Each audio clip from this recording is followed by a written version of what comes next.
Have you ever been shopping for your home and you get there and you just couldn't remember, now what was the pattern of my area rug, and does this color or lampshade really match the color of my stuff in the living room? Well, you know what you need? You need a swatch book. And I'm here today at Home with Miss Joan to tell you how to make one. You ready? All right. I just took a old notebook a long time ago and I started collecting pieces of the different rooms in my house that'll help me when I go shopping. I'll have everything right there before me and I can match everything up right there in the store, online, or wherever I'm shopping. So I'm just going to open it up here and just take you through mine. This afternoon I was going to add a few things to mine and I thought, well, that might make a real informative video for my YouTube friends. So here we go. Mine starts here with my kitchen. You'll look right here, there's my curtains. But I like to have a little swatch of my curtains. I made those 3 or 4 years ago in here. So if I want to find anything that matches them in accessories, here I have it. And then this is just a little snip. You want me to turn it around? Of my rug that's in the kitchen. And then I had a piece of the stained cabinets left, and that's my wall color and the tile, the countertop, little switch of it. And then I just made pictures a while back of my kitchen, the cabinets, and my black backsplash and everything. So I don't have to carry really this big book with me when I go somewhere, because usually I'm thinking, I'm looking for so-and-so for the kitchen. I'll just clip out these 2 pages and have them with me. Now your cell phone is real handy right here too. Like right now I could just take a snapshot of every one of the pages that's in my swatch book, and I could have it on my cell phone for all of you that love to use your cell phone for stuff like that. But I love to feel the fabrics and kind of know what I'm going to add to it. So I've got one in my kitchen that tells everything, and it tells dimensions of stuff.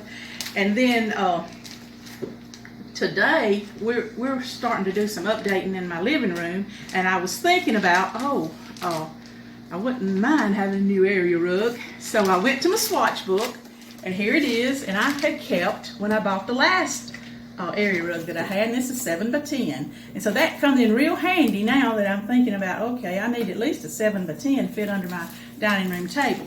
And then right now, Preacher has took this down because we're going out with the old and in with the new in the living room in the next few days. But this was my trim work in there, so it really needs to come out because I don't have it anymore. And the jury's still out if I'm getting a new rug because he thinks it costs too much. But anyway, I have a little swatch of my couch and just anything that helps me when I'm shopping for the living room.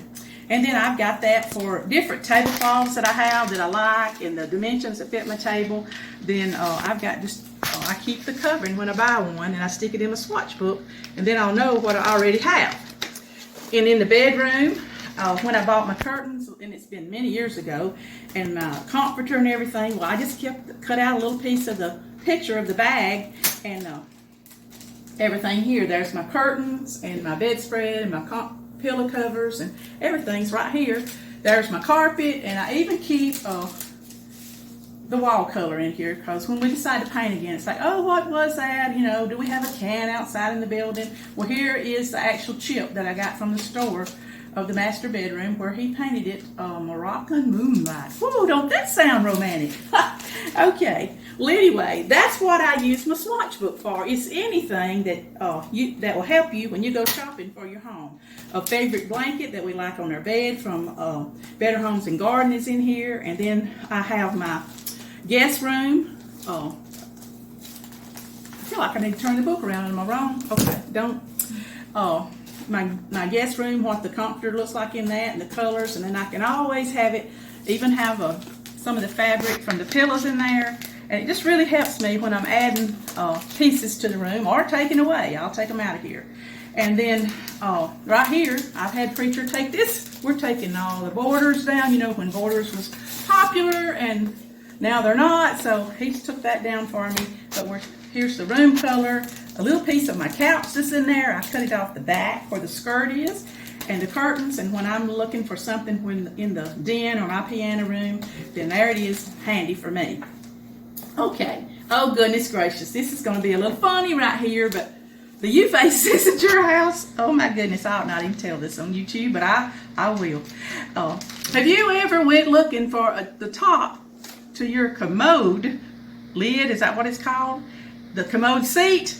I don't know about you, but we got a few bathrooms here, and they all got a different shape to the commode seat. So, oh goodness, this is the tip of all tips. I may be the only one that's ever done this, but I just took a piece of newspaper. My daughter may edit this out if she don't like it, I'm sure. But I drew around the toilet seat, and now when I go to Walmart to get us a new toilet sheet, for this is the guest bathroom, and then I take this with me.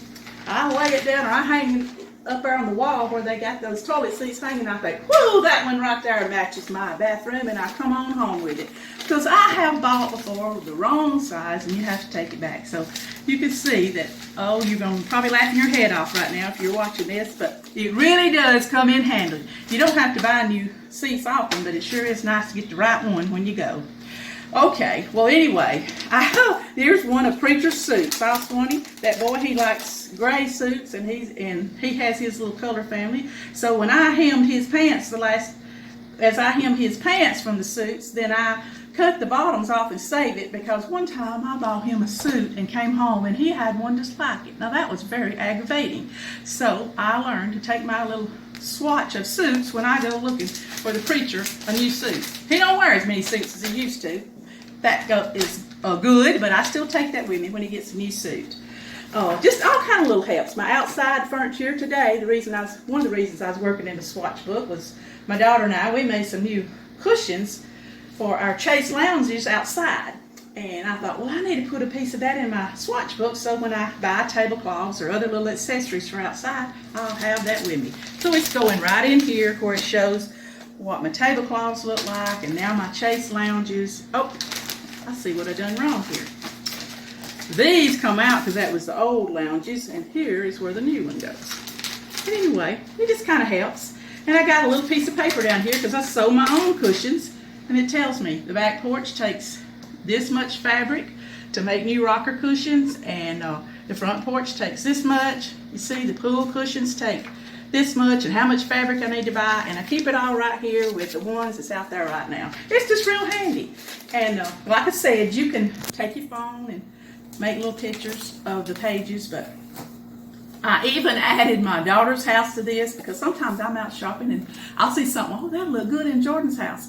But I can't remember now, what exactly shade of red does she have, blah, blah, blah. Well, I just added some things that's in her kitchen to it in the living room and all the different rooms, and it really helps, especially if you're looking for a Christmas surprise and you think, oh man, I'd really love for that to surprise her without having to hint around and ask. I just kind of look in my little Swatch book and think, I ought to go just fine in there and make her a good little surprise. So anyway, I keep my sheets. You ever have a favorite sheet and you think, man, when I buy that again, I want to get that same sheet with high thread count and certain fabric? Well, I keep that in here too. It's like, oh, I'm ready for some new sheets, but I want some of them good ones like we had before. And I come in here and I find my little where I tore it off when I bought it and stick it in a Swatch book, and there it is when I need to go buy sheets. So I've just about carried you through my whole Swatch book, but it can be anything that you have to buy real often for your house, and you think, okay, where in the world is it? And I got them all right here in what I call, it says shopping, but I call this my Swatch book. It just comes in handy. I hope this has helped you a little bit. I'm going to sit here at the table and keep right on working in mine and bringing it up to date. In fact, this is the curtains in my daughter's classroom, and it's nice to have that sometimes too, because we'll find accessories that will make our little classroom pop a little more. So thank you for tuning in today to At Home with Miss Joan, and I hope I adequately explained why you need a Swatch book. Oh yes, I forgot one thing. Would you consider liking and subscribing to At Home with Miss Joan? And also, many of you have been so sweet that already know me personally to make comments on my Facebook page or write me personally. But would you consider commenting on the YouTube video that I made? And that way your comments will encourage and help others too. Thank you, and thank you so much. I love all of you.